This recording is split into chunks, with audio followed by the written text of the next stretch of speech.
Assalamualaikum dan salam sejahtera, khususnya kepada Cik Pati Nurul Izzati binti Irwan Han dan rakan-rakan sekalian.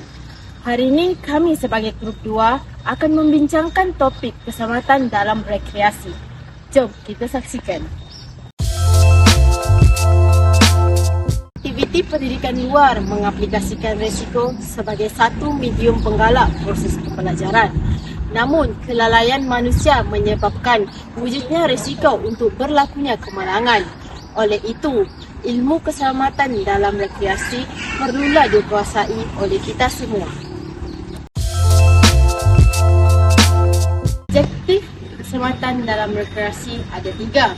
Yang pertama adalah untuk mengurangkan risiko kecederaan berlaku sewaktu menjalankan aktiviti. Yang kedua adalah untuk mengurangkan kecederaan bertambah teruk. Yang ketiga adalah proses pemulihan mangsa dapat dibantu.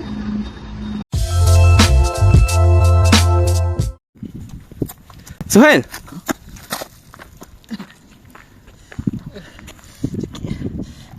Jadi sebentar tadi kita dapat lihat contoh kecederaan ringan di mana mangsa terseliu apabila terserembat di taman rekreasi. Seterusnya kita akan lihat kecederaan sederhana.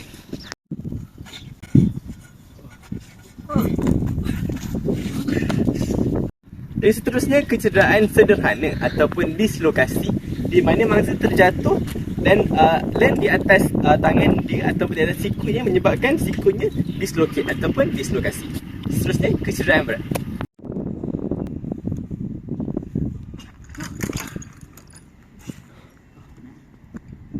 Jadi yang terakhir adalah kecederaan berat ataupun heavy damage di mana mangsa mengalami patah tangan dan juga concussion ataupun konkusi di dalam kepala dan juga patah tangan apabila berjatuh ke bawah dan tidak sedarkan diri. Itu sahaja untuk bahagian kecederaan. Seterusnya, tindakan kecemasan merupakan langkah awal yang perlu diambil sebelum kita menjalankan tindakan awal dan bantu mula yang berlaku kepada individu atau sekumpulan yang mengalami kemalangan atau kecederaan. Bantu mula merupakan kaedah perubatan yang diberikan kepada individu yang mengalami kemalangan ataupun sakit yang mengejut sebelum ketibaan ambulans, doktor ataupun pakar perubatan.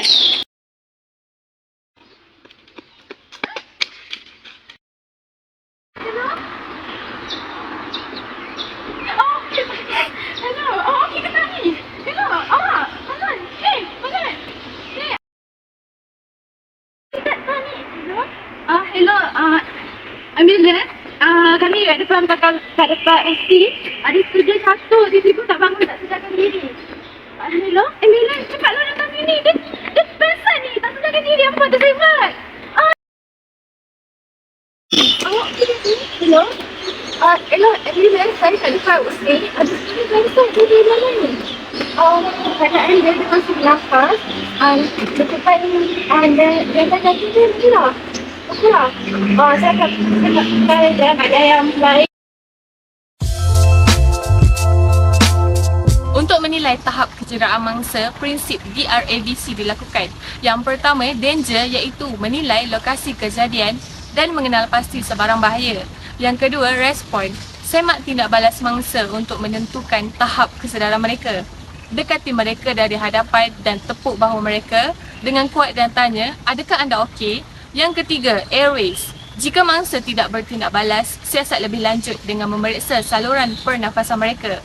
Yang keempat, breathing. Letakkan telinga anda di atas mulut mangsa dan perhatikan naik turun dada mereka.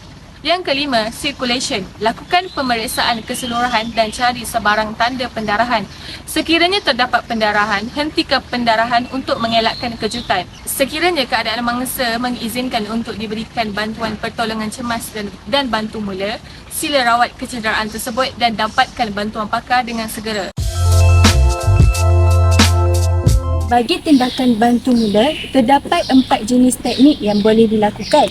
Yang pertama adalah pemperubatan, yang kedua adalah pembalut, yang ketiga adalah bandage dan yang terakhir adalah pembalut segitiga. Jadi, pada video kali ini kami akan melakukan teknik pembalutan. Seterusnya, fungsi bebat dan balutan. Yang pertama, mengawal pendarahan. Yang kedua, ianya bagi menggalakkan untuk berlakunya pembekuan. Yang ketiga, ianya dapat menghindarkan jangkitan kuman. Yang keempat, ianya dapat menyerap discharge seperti nanah, darah dan juga serum.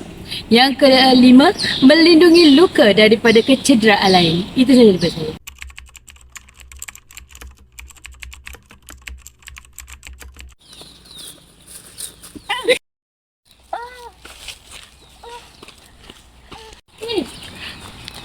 Okey ke?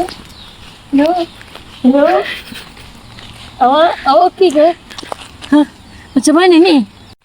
Kenapa ni? Saya tak tahu. Kita kena angkat dia masuk dalam ni. Okey, jom cepat.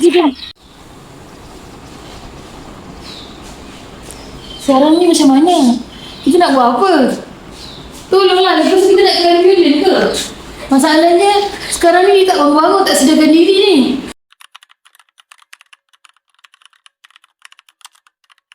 Kita kena buat tindakan bantu mula. Mula, macam mana? Kita tak dapat kecemasan. Saya kena pergi cari first aid. Ni first aidnya.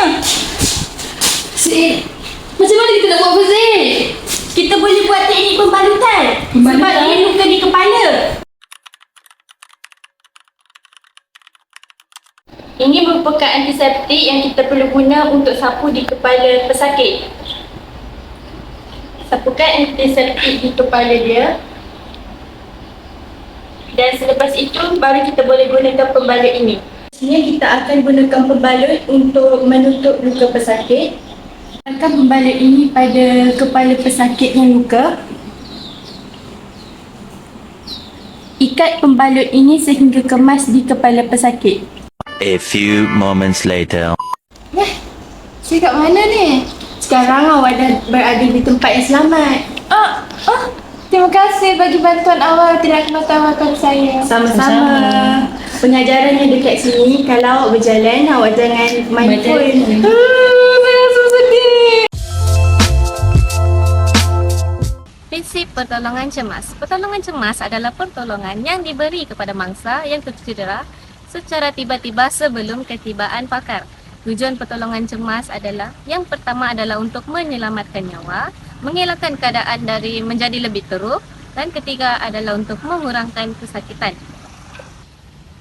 Prinsip pertolongan cemas adalah untuk menyelamatkan nyawa, memberikan pertolongan semasa mangsa tercedera atau memerlukan rawatan perubatan, melindungi dan mengurangkan kecemasan mangsa apabila ada sesuatu bencana berlaku, dan yang terakhir adalah untuk menyediakan ubatan, alat-alat untuk melindungi orang-orang yang tercedera. Peraturan Am Pertolongan Cemas, yang pertama adalah memberi pertolongan kepada mangsa yang cedera teruk dahulu. Yang kedua, keutamaan kepada mangsa yang tidak sedar, iaitu menjaga terutama pernafasan pesakit itu. Yang ketiga, jangan sesekali menanggalkan pakaian mangsa, hanya sekadar melonggarkannya sahaja dengan tujuan untuk memudahkan pernafasan mangsa. Dan yang keempat adalah membuat pengurusan bagi menghantar mangsa ke hospital. Tindakan serta-merta pertolongan cemas. Yang pertama adalah menentukan pernafasan mangsa berkeadaan baik. Yang kedua, memberikan rawatan renjatan dengan segera. Yang ketiga, cuba memberhentikan darah jika mangsa berdarah. Yang keempat adalah memberikan rawatan yang rapi dan sempurna. Arahan Am untuk memberikan rawatan bantu mula adalah bertindak dengan cepat dan tenang. Dapatkan bantuan orang yang berhampiran untuk membuat panggilan ke polis, ambulans, keluarga dan lain-lain. Sekarang saya akan terangkan tentang langkah pencegahan risiko. Yang pertama, kita perlu pastikan kawasan perkhemahan kita tu sentiasa selamat. Kita kena pilih lokasi yang selamat, jauh daripada habitat haiwan liar dan berbisa. Dan juga korang perlu pastikan kawasan perkhemahan korang tu sentiasa bersih lah. Korang kena bersihkan dulu sebelum korang dirikan kemah. Kedua, korang perlu bawa peralatan bantu mula dan peralatan keselamatan yang sesuai. Contohnya, korang perlu bawa first aid ni. Supaya nanti kalau apa-apa jadi, ada yang terluka, korang boleh buat bantuan awal mula. Ketiga, korang perlu tetapkan masa untuk bagi pelaksanaan aktiviti. Korang kena buat tentatif lah sebelum korang laksanakan korang punya perkhemahan tu supaya korang punya aktiviti tu berjalan dengan lancar. Yang keempat, pastikan anggota camp sentiasa tahu dengan peranan masing-masing semasa camp dan juga semasa waktu kecemasan. Bahagikan tugas. Lepas tu adakan penggiliran penjagaan pada waktu malam.